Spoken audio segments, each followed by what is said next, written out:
And welcome back to the Responsibly Armed Citizen Show. I am one of your hosts, Frank Horvath. Joined with me in studio is Mr. Tim Kelly, owner of Apache Solutions in Yadkinville, North Carolina. Tim, how are you doing today? Fantabulous. Fantabulous. I like that word. Had a good week so far. As far as myself, Tim, how about you? How was your week? Yeah, it's been great, man. Good. Well, we have a lot of awesome stuff coming up. Working, just trucking along. Again, just all kinds of fun that has been happening. We got an interesting show for you today. Competition. Is it useful for the responsibly armed citizen? There's different ways of looking at that. Different competitions. There's competitions as far as your sports betting pool or whatever. I think in our context, where we're discussing probably competitions with firearms, competition, amongst other responsibly armed citizens. So Tim, I'm going to throw this at you. Do you think it's useful? And if you do think it's useful, why do you think it's useful? Well, I do not believe that competition will get you killed in the streets. That's for sure. Okay. That's kind of an inside joke for us and those of us in the training community. As far as the spirit of competition, I think it is extremely useful for the responsibly armed citizen. We have said this so many different times on the show. I don't know. I guess we need to pre-record that. But having experienced something prior to in a safe and controlled environment, prior to having to experience it in the real world, is very, very useful. Having that knowledge. So whether that being be punched in the face or what, competition is one of those things that throws this extra stress on you. And that's the key right there. It's the stress. You building up. You don't realize just how stressful or how you're going to perform in a stressful situation unless you start having these stressors piled on top of you. Man, the buzzer, right? Mm-hmm. Just that beep, the timer, the beep of dumb. The beeper of dumb. Yeah, exactly. It's you get up online, you're ready to go, and all of a sudden you hear beep, and you go, I just forgot about everything. How do I work? No, but adding that stress, right? Adding those extra stressors, adding the just in the back of your mind of, all of these people are watching me. They're analyzing everything that I'm doing for good or bad or whatever it may be. There is an element there that is extremely beneficial to the responsible armed citizen. Absolutely, this is an opportunity for you to pressure test your skills. Folks that are especially maybe they go out with their buddies and that's very, very useful, training with partners and having groups of friends that go out and train together and shoot together. It's very useful, but a lot of times that anxiety, performance anxiety wears off after a while. Like, I don't care if I fall apart in front of Frank here. He's going to do it next. Yep. It's not that big a deal to me. Yeah, but the piece of that is it is so nice to have bragging rights for all of 20 seconds. Yeah, absolutely. When you go to a competition around people you've never met before, there is a certain level of pressure that you're putting on those skills that you've been practicing. So, yeah, you might get that. I don't know, the infamous sub-second draw.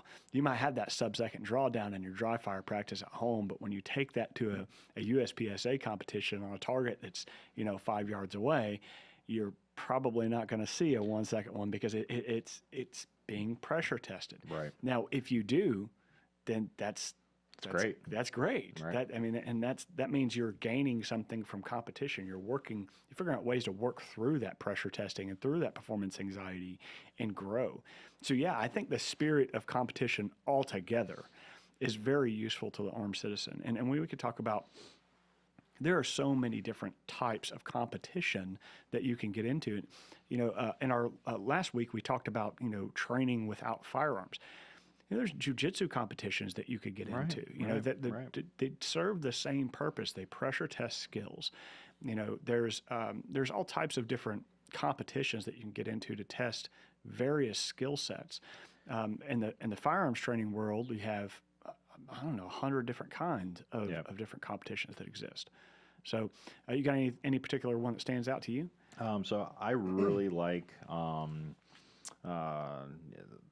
really the only one that I've really participated in any any depth is going to be a lot of the Glock stuff.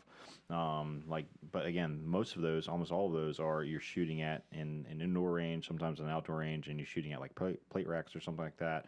You're not really going up against man to man type stuff. Yeah. Now, there's a lot of stuff that I don't want to say a lot. We have done stuff internally as far as done our own, patchy games where we're shooting. We have this awesome behind the scenes guy, right? His name's if you know. You're right. And what's great about it is he has a talent and a mind for putting together things like that. But what's nice about that is pitting different people, pitting different things, different competencies against, or meshing multiple competencies together, so that under stress you're able to perform different things. Sure. So what I mean is, it's not just standing in one particular spot, and you're not just engaging on one piece of paper. There's a little bit of movement, right? There's a little bit of practice of those skills while you're being observed and watched by your peers. Right. Again, and that's probably the biggest piece of it is like, dry firing, just like what you said, dry firing, doing those things, on your own, on the range or something like that.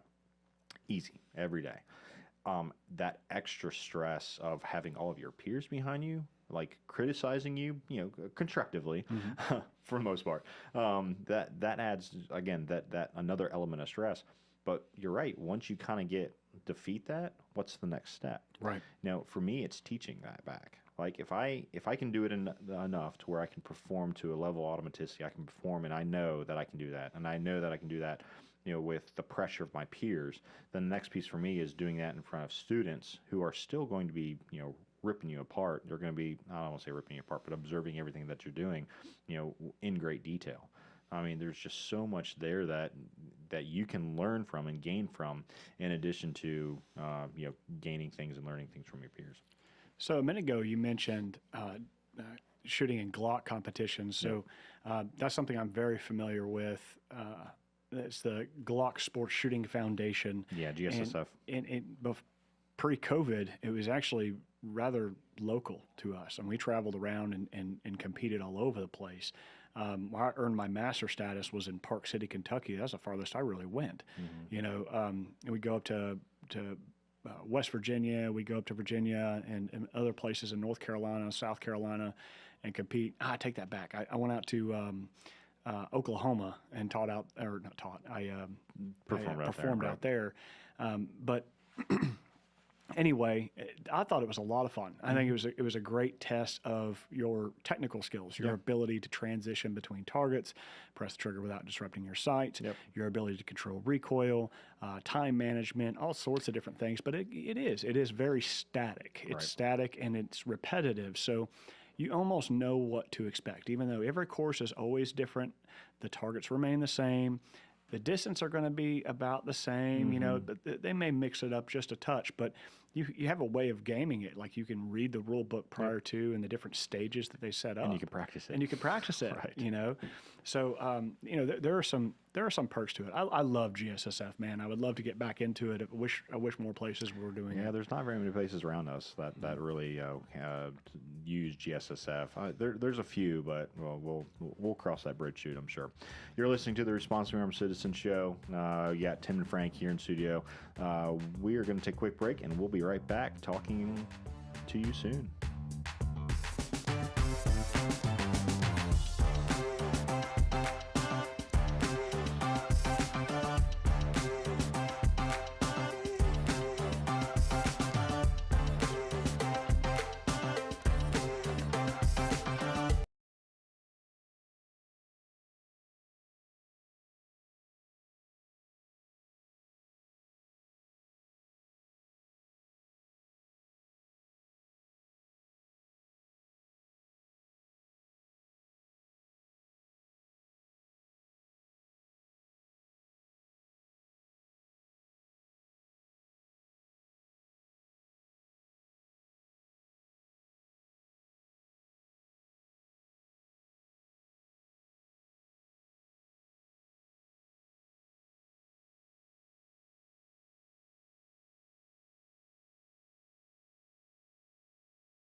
See ya.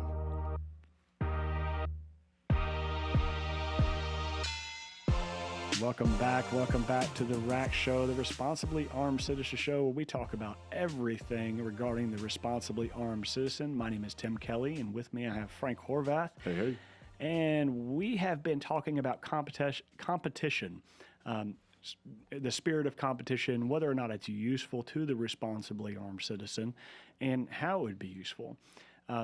We left off talking about GSSF, as I said before. It's something that I'm rather familiar with. I competed for about 2 years, and up until COVID, when a lot of the ranges stopped having these competitions. But you can still look at various different competitions that are very similar to GSSF. There's a lot of spin-offs. I know local ranges. I know Duncan still does some type of indoor GSSF style shooting match, but it's not Glock. It's not sponsored by Glock. You don't get Glock prizes. You don't get Glock praise and ratings and that type of thing. It's more of a learning experience and some fun. They are also doing some type of self-defense related one, kind of similar to IDPA. So IDPA is the International Defensive Pistol Association, and they're more of practical competitive shooting, and they focus on defensive tactics with your specific carry gear. Now, I want to point out just some things that I know about IDPA. Now, first and foremost, I need to point out the only thing that I've ever done anywhere close to competing in IDPA is shooting a mock IDPA stage with our friend Kent Hauer and Green Mountain Defense up at his place. Yep. He took me, they do that like every Thursday night. A bunch of guys get together and they shoot a stage or two. And it's a lot of fun, but that's the closest thing that I have to understanding IDPA. The one thing I want to point out is IDPA is a very, I won't say very old because I might hurt some feelings here, but it is one of the older competitions out there that exist. It's been around a minute. It's pretty well the first, I want to say the first defensive pistol or defensive related pistol competition out there, because arguably PCC would be another one. There's a variety of different ones out there, but this is one of the older ones. It took them a while to really get on board to modern everyday carry. And specifically, I'm talking about appendix carry. IDPA took a long time to come around to allowing appendix carry for their competitions. For the longest time, they never would allow it. Right. And it's for reasons that are just simply outdated and they don't have any real weight behind them. Anyhow, without digging too much into that, they now allow appendix carry in IDPA, and there are all types of different matches around. I've struggled to find IDPA matches in our local area. Now, there's some ranges down, I think, closer to Lake Norman and Charlotte that do some IDPA matches, but finding some out towards our direction, towards Yadkinville, there's no place in Wilkesboro, there's no place in Winston. I think we'd really have to travel to go take an IDPA competition or come down to Charlotte. What do you know about IDPA, Frank? A whole lot of nothing. A big nothing burger. Again, my personal experience as far as IDPA really comes just from Kent, and a little bit by, if you know, you know. Let's see, Kent's defensive pistol metrics course. That's where he brings in a lot of information, kind of blends the competitive and the practical, shooting skill sets together. That is really, like I said, aside from GSSF, that's really my only intro into competitive sports and things like that. Aside from stuff that we've done internally, aside from the other friends and competitions like TACCON, stuff like that.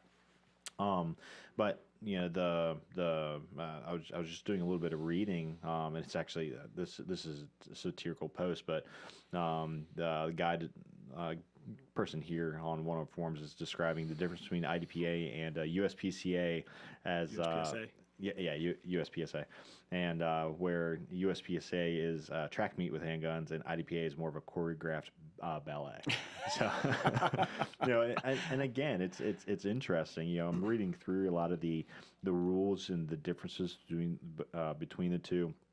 The rules with IDPA seem to be a little bit more strict as far as what you're allowed to do and the way that they go about doing things, what types of firearms, different classes of firearms, and they're in the actual realm of competition. I do know of some high-ranking, just phenomenal shooters that have ranked highly. Tim Herron is one of the go-tos as far as shooting USPSA in particular classes. Single, I think his was a single stack. Single stack class, and again, joke there. Having small hands, being a small, being close to the ground. Of course he'd shoot single stack. Yeah, but no, the regardless of the differences, the benefits of again having that competition, the benefits of going through and learning the different rules, and so that you can shoot like for like between another peer are just absolutely great. It's paramount. Right. I personally believe that you should compare yourself only to yourself, right? So if I'm doing better than what I was doing yesterday, then I'm doing something right. I'm not going to go like, all right, well, I am not as good of a shot as Tim is, but I'm not going to compare myself to Tim. Yeah, I'm absolutely going to mimic some of the things that you do if that works for me. Yeah. But that those types of scenarios, being able to get together at those USPSA, the IDPA, the whatever, right? Those other matches, those other games, help you see what other people are doing, and in some instances you can mimic, or you can learn. Okay, well, why do you roll your hand like that? Yeah, that's interesting. And then I go and ask Tim, hey Tim, why are you rolling your hand like that? And then go and talk to any gun nut doing anything anywhere. They're going to tell you everything that they know, or they're like, oh, you like this gun here, shoot this. I'll never forget, I know this is a little bit of tangent, I'll never forget going to a Glock match early on. I was told it was a recommendation actually of you and Greg. And I remember going to one. I had my little crappy, Glock 17 that had the monster trigger in it. It was just absolute garbage. And I was sitting there talking about it or something like that, and somebody was like, "Oh, you just take this, shoot this. Here you go." And it was like I got 10 dudes all like, "Here, shoot mine." I mean, it's pandemonium and craziness. But that's the kind of community that follows all these different shooting sports. Yeah, it's. Hey, you wanna go out and you wanna try something? Cool. Here you go. You have your own ammo. Great. If you don't, give me $10. Here you go. Here's some ammo. Whatever it is. Sure. There's a lot of great help for that's in these communities. Right. So specifically IDPA, this is something that is based around the defensive use of a handgun. So this is where things get really, really tricky. Anytime you have to realize, no matter what, if there is a score, there's points and that type of thing, there's a timer involved, there's judges involved, whatever, or referees, it's a game. Right. It is exactly what it is. And what we talked about earlier was the spirit of competition is really what you gain from this. Right. It's not necessarily all of the context that competitions like IDPA try to put into this. So specifically, IDPA they get really creative with their stages, like really creative, like stuff that will make you occupy your non-dominant hand or your dominant hand and force you to shoot a specific way or through a specific angle from an unconventional shooting position or something like that, just to really try and challenge your skill sets. But they try to make it more contextual, right? It is, more like you start off in the seat of a car right? And you have to exit the vehicle and then go. Or you start off seated at a table like you would be at a picnic or something like that at a park. And then you deploy, if you will, from there. So it challenges a lot of your technical skills and puts it into more of a contextual format, and to really challenge those carry skills, right? So and there are different classes within IDPA. I mean, you'll have to look them up, but there are many different classes that are allowed in there. But essentially, if you're shooting nothing but iron sights in a single stack gun, that's the class that you're going to be shooting in. Whereas if you're shooting a snub-nosed revolver or something like that, you're going to be shooting in that class. Yep. To my knowledge, that's the way it's set up. But for the most part, everybody's running the same stages. They have the same round counts. They have, the same format essentially. So I can't help but when you're talking about the different stages and different contextual scenarios and things like that, my mind immediately wandered to Instructor Earl. Yes, Instructor Earl. Instructor Earl on the YouTubes. Black Rifle Coffee Company. They have this satirical instructor named Instructor Earl. It's several years old now, but it's so funny. Yeah. In this scenario, we're whatever. It's go watch it. It's funny. It's funny. It's great. But no, when you're talking about like I said, those different scenarios. And that's absolutely beneficial, right? So being able to say, okay, well, I haven't seen this exact scenario, but I've seen something very similar to this. When it comes time for you to actually perform those skills, you're at least going to have a likeness and a rough idea, a rough approximation of what you need to do and how you need to perform, right? Again, it's all the same. Press trigger, don't disrupt sights. Right. But by being able to go, okay, well, I'm going to press trigger, don't disrupt sights, and I'm going to shoot through this itty bitty little tiny box because that is literally my only opening, my only chance in this moment, my only opportunity to stop that threat. And that's what you got to do, right? And that's where you need to rise to the occasion and do work and figure it out. Sure. Or don't. Or don't. Or don't. And right. You'll find out really quickly because it'll show up in your scores. Right. Because that's what you're being scored on. You're right. being scored on your ability to effectively handle a handgun in defensive context.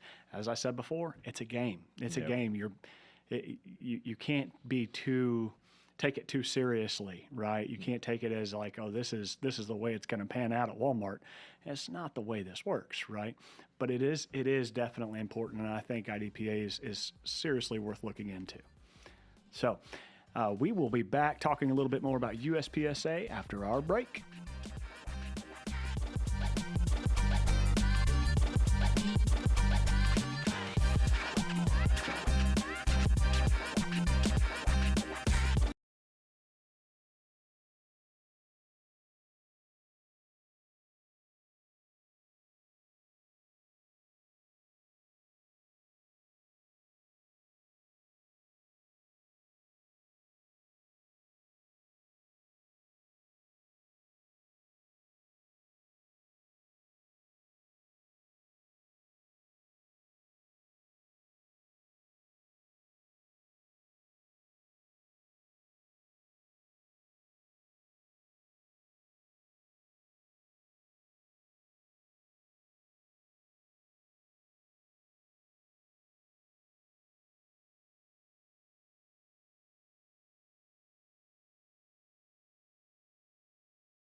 Welcome back to the Responsibly Armed Citizen Show, where we talk about everything regarding the responsibly armed citizen. My name is Tim Kelly, and with me I have Frank Horvath, and we have been talking about competition and how it relates to the responsibly armed citizen and what's useful about it. And we've determined so far that the spirit of competition is really what's useful. It's not necessarily the context like what you'll find in IDPA competitions or anything like that. It's the spirit of competition, that pressure testing of skill sets and that type of thing. So in the last segment, we talked about IDPA, the International Defensive Pistol Association, and how it operates. The next one I want to discuss is USPSA. Now, USPSA is a little bit less contextual and a lot of bit more fast-paced. Mm-hmm. It's really kind of in your face. It's like, I think you compared it to earlier about like running a marathon or running track, One's like a track meet. Track meet versus a choreographed ballet. Yeah. Exactly. So, and that's really what USPSA is. There's a ton of different targets in a stage, and timer goes off and you run around and shoot them all. And it's about speed.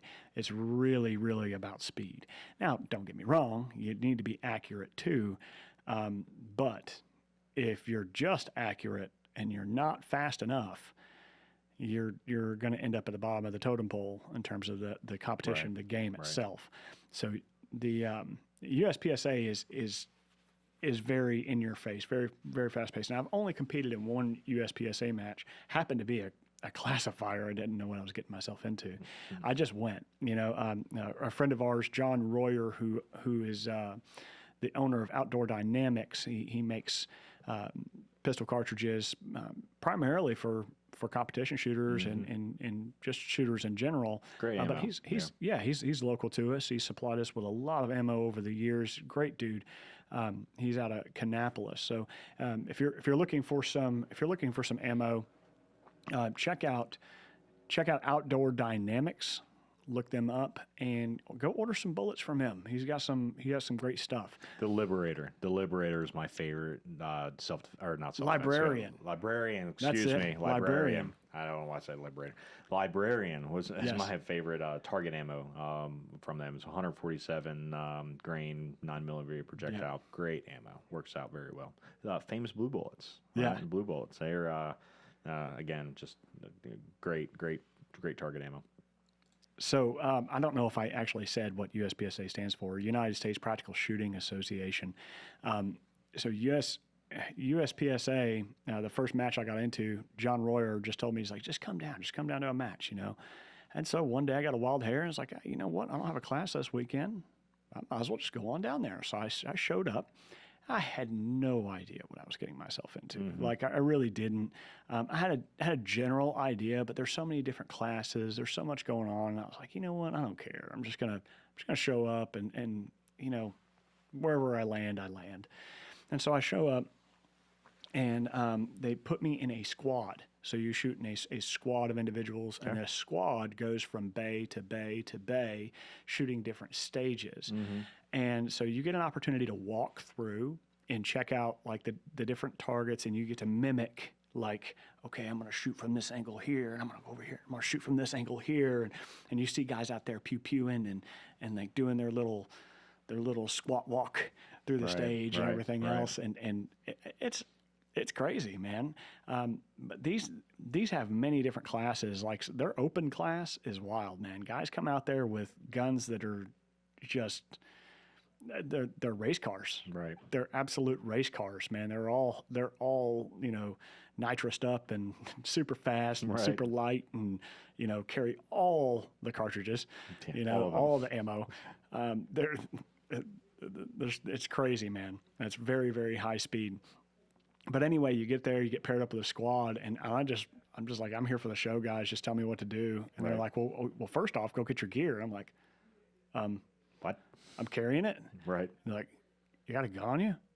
Yeah, I got a gun on me. Like, yeah, so that's not going to work. I'm like, okay. So apparently I was supposed to bring a different gun other than my carry gun. So I had to go through a little bit of a process, a little informal process of getting myself squared away. And they're like, "You're going to do this from appendix?"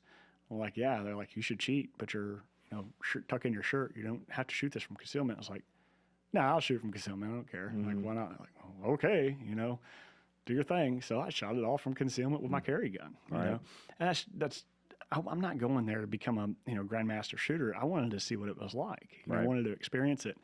And overall, like what you said earlier, as far as the community, man, everybody's really supportive, really helpful. They want to see you succeed too. They want to see their sport grow. Yep. They're not interested in having some type of secret sauce or trying to beat you. That's not their intentions. Their intentions is going out there and giving it the best they got, and that's it. Right. And sharing whatever information they have to help make your experience in this game better.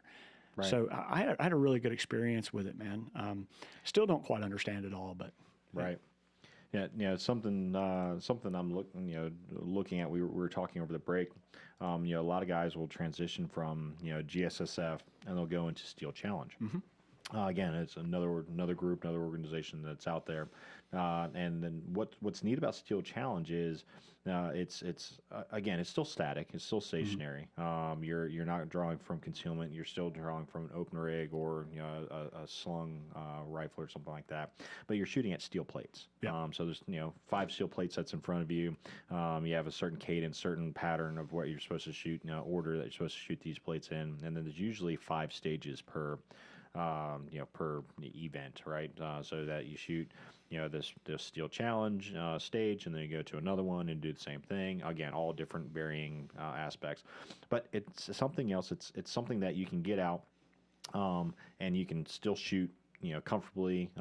You're standing on that square range, but and shooting statically, right? There's no movement or anything like that. But that's the next step. That's something that you can do before you get to IDPA, before you get to USPCA. If you just want to experience a little bit of the pressure of taking your firearm and going and shooting in these matches, that's an opportunity for you out there, right? So it's just something that's a little different, a little slower pace, I would probably say.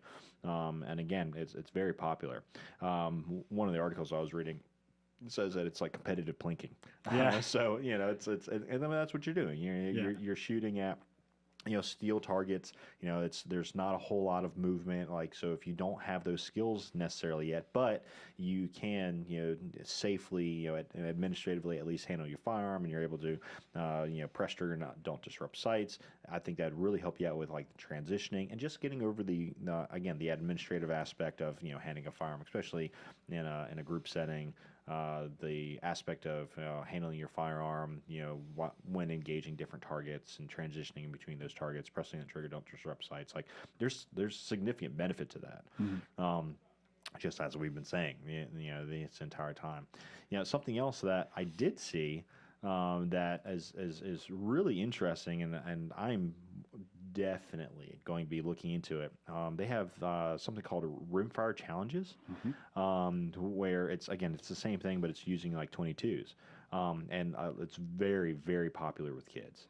So I have a strong inclination that my daughter and I are going to go check that out. Yeah, that has piqued my interest. I'm gonna do something there. Yeah, definitely, man. I would love to get involved with Steel Challenge. I'd say most of us that have competed in GSSF, we tend to look at Steel Challenge because, I don't know, once you climb the ladder enough, you really start to want to play around with other guns. Do more. I mean, I still love shooting my Glocks. Don't get me wrong, but I want to have the option if I wanted to shoot an M&P or if I wanted to shoot an Atlas. If I wanted to shoot any of these other guns. Why not a Glock? Yeah, I can shoot those.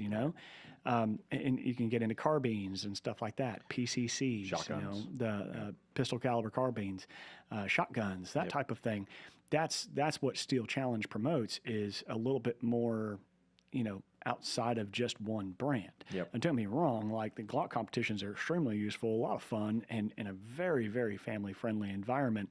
But Steel Challenge is a version of that with A little bit more. I believe you can draw from the holster in Steel Challenge. Like there's stages where you draw from the holster. Yep. It's not all done from a ready position like every GSSF competition is.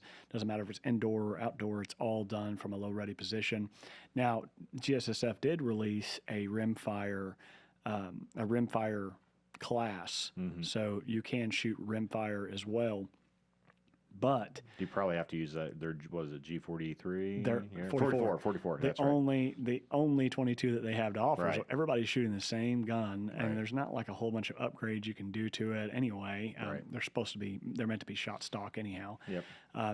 But with Steel Challenge, I mean, there's no limits to it. So if I wanted to go home and juice up my race car, I can do it. Right. You know, take it to the competition and go see how it runs. I mean, that really promotes a lot more excitement and fun, and when you can bring different firearms to the match and play around with them. You know, Yep.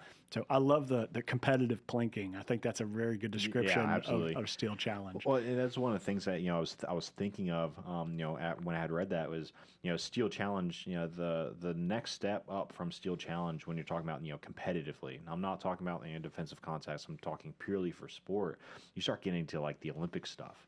Yeah. To where these people are taking just insane stuff with low caliber firearms. Considering you're talking like 22 caliber type firearms, somewhere in that range, and they're shooting at insane distances for that platform, and they're shooting extremely accurately in that platform. But something I didn't realize is, aside from like the fast shooting type stuff, some of their I was reading the qualifications now. 40 shots in kneeling position, 40 in prone, 40 in standing. You must not exceed 2 hours and 45 minutes. You have 2 hours and 45 minutes to hit from 50 yards with a 22, 40 shots of each, right? Standing, kneeling, prone, at a target that's 50 yards away. So what do you do? Like you shoot standing, go to lunch, Yeah, right. come back, shoot kneeling, take a nap, come back. I mean, shoot prone. that's with the 22. I mean, so you're shooting at a bullseye target, from 50 yards away with a 22, and you have almost 3 hours, to knock all that out. Gosh. There's a reason why people, strive to go to the Olympics. That's not me. My rate of fire is still pretty accurate. I'm not saying I'm putting one hole on top of another necessarily, not at 50 yards. That's a patience issue is what it is. Oh, It's yeah. a patience my issue. ADD and my brain is just like, no, not happening. I have things to do. All right, we're listening to the Rack Show, the Responsible Armed Citizen Show. We got a break coming up. When we come back, we're going to be moving on and talking a little bit about our Competency of the Month. Talk to you soon.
Welcome back to the Responsibly Armed Citizen Show. I'm one of your hosts, Frank Horvath, and joined with me in studio is Tim Kelly, owner, sole proprietor of Apache Solutions in Yadkinville, North Carolina.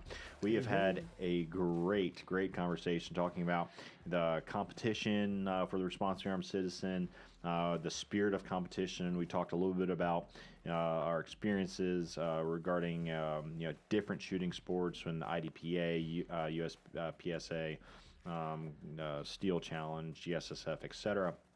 And now is that famous time every week where we talk about the competency of the month. So Tim, take it away. What is this month's competency of the month?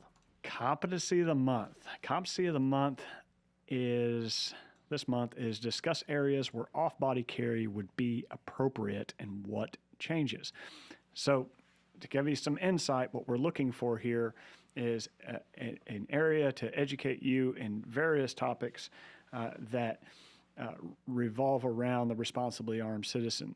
So what we would like from you is submit your ideas, submit your input on what you think about off-body carry, where you think it's most appropriate, and the different changes that take place from on-body carry. So that's what we would like from you. We really like to hear from our audience and hear what you guys have to say about it. Otherwise, I believe in the last show we talked about security issues.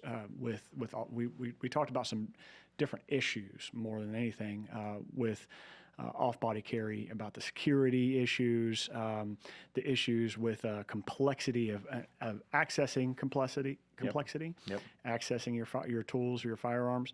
So where specifically would off-body carry be appropriate? What do you think? That depends. That depends.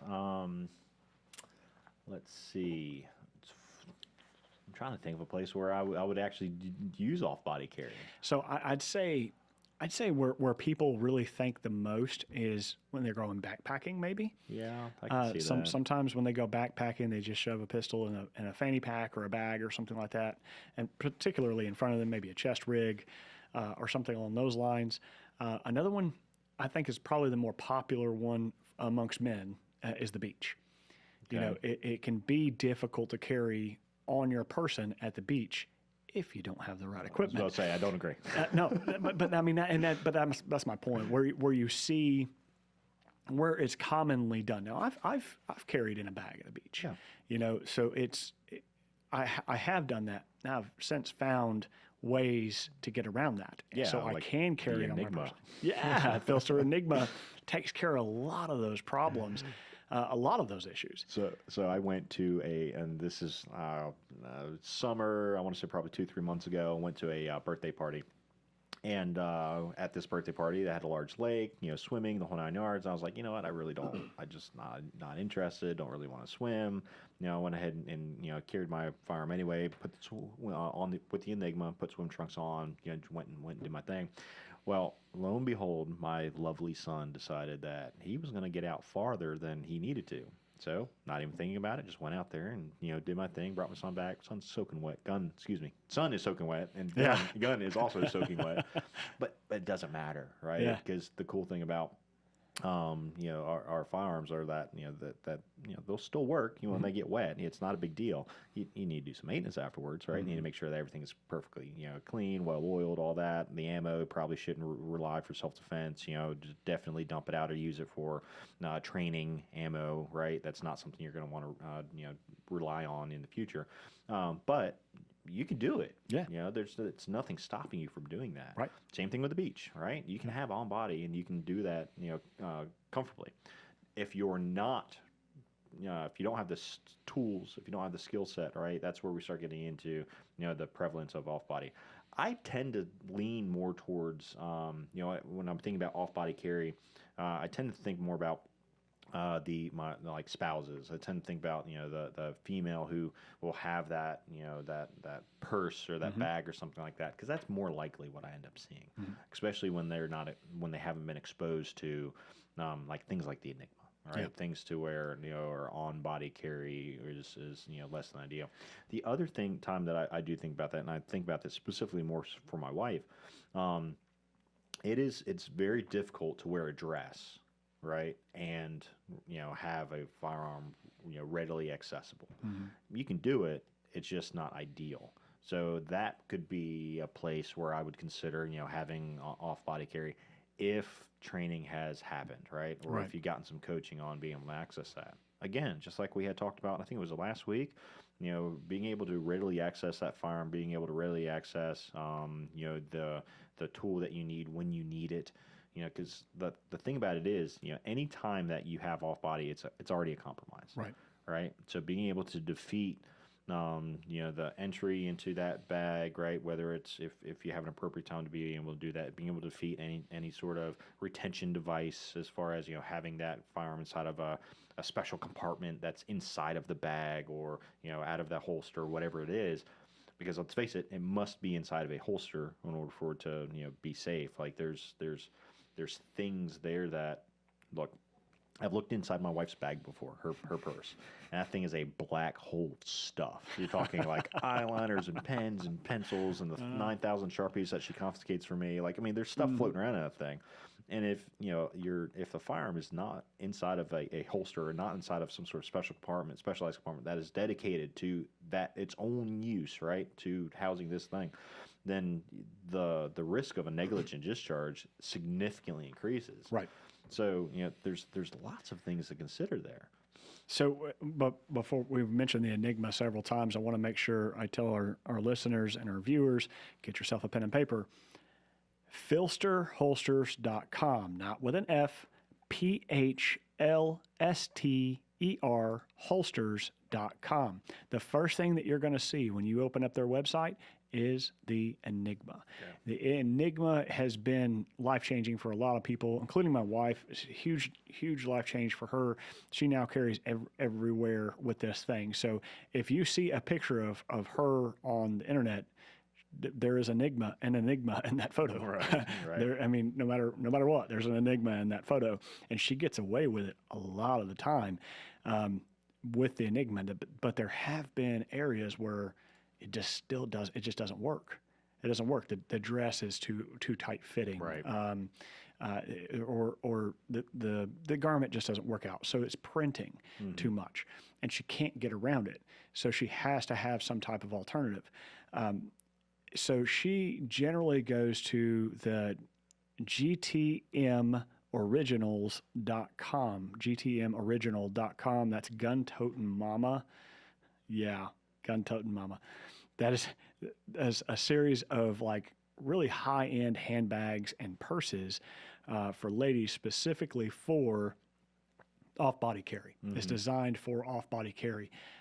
That's generally what she reverts to. We've got some friends in that industry.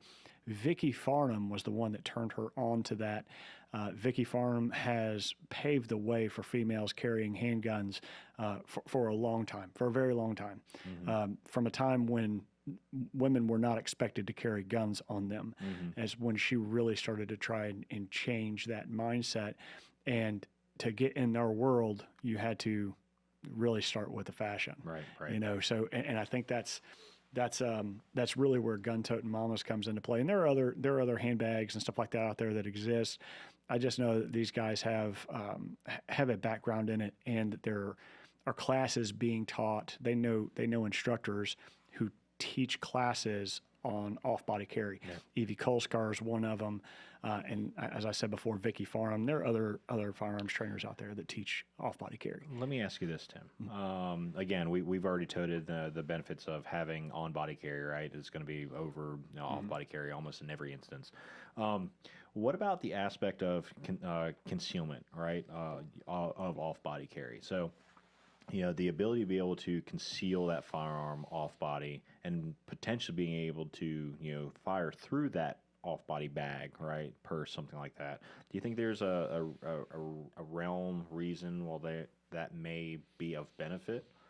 So, like, there's just not disclosing that there's a firearm period, but still having ready access to it and the ability to be able to use it. You're talking about just like being able to hide the gun better. If it's in a bag, you can typically not look the part, right? Especially if T and I get dressed up for a really nice fancy dinner. You know, I'm in a sport coat and she's in a dress. If she's carrying a small handbag that she can carry her gun in because she can't effectively carry without printing, yeah, absolutely. Nobody's going to suspect her of carrying a firearm, right? They're not going to think that there's a gun in her purse. They're not going to be thinking that there's a pepper spray or anything like that, or other tools and that type of thing that she can easily access. So is that your question? I was thinking more of like, if there was a threat that was in front of you, could you, or if there was a situation, right, something were to arise, without disclosing that you have a firearm, could you already have that gun in your hand? Yeah, that's one of the perks of these purses and these handbags, is being able to get your hand on the gun before they can see it. Whereas you and I, we have a draw stroke, right? Yeah, you're throwing your coat back and you're looking like you're Old West, drawing your 6-shooter or something like that. People, it's a tell, it's a tell. For a lady, it could be like, oh, this guy wants money. I guess I better reach into my purse and give him. And that's what the bad guy's thinking, when really she's accessing her Glock. So yeah, absolutely. There are some perks to that, some tactical advantages carrying off body. Yeah, feign submission, and then all of a sudden eating lead. That's the process that that's happening there. Yeah. And any final thoughts? Make sure that if you're going to carry off body, right? I don't care, male or female. It doesn't matter how you plan on carrying, be it a fanny pack or in a purse. Get training. Yeah, I can't stress that enough. This is not an easy concept to just shove a gun in your purse and walk around. Right. There's a number of places around. Man, my go-to place is Apache Solutions in Yadkinville, North Carolina. Reach out to us. Come see us. You can best reach us at ApacheNC.com. All of our information is out there. We're up in Yadkinville, North Carolina. That is going to conclude our show today of the Responsibly Armed Citizen Show. We will see you guys again next week. Stay safe. See you guys. Happy Veterans Day.